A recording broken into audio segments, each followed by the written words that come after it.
Facebook on Thursday postponed workers' return to the office until early next year due to surging cases of the Delta variant of the coronavirus.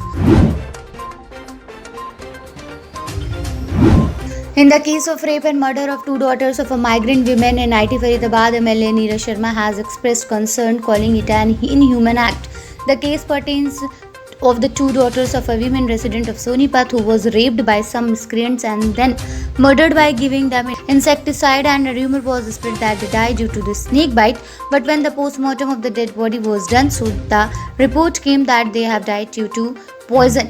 MLA Neeraj Sharma appreciated the Sonipat police in the whole matter and said that the Sonipat police has done a condemnable job by arresting the criminals immediately, and also the police of the country should do the same work. What a turnaround it has been for KL Rahul. A few weeks ago, he was the third choice opener for India, and the team management has said if at all Rahul will get into the team, it will only be as a middle order batsman.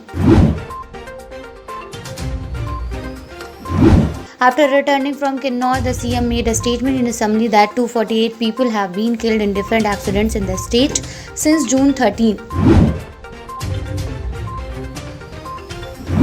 India is closely monitoring the safety and security of Hindu and Sikh minorities in Afghanistan amid reports of atrocities about as Taliban forces make rapid advances.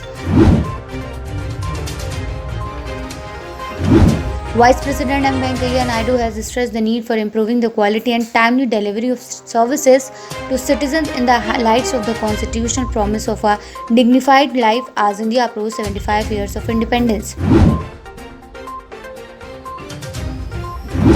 A detailed report to Rajya Sabha Chairman and Vice President M. Venkaiah Naidu stated the physical showdown between a section of the opposition and security staff began as the MPs tried to force their way towards the table seating official and chair on Wednesday evening.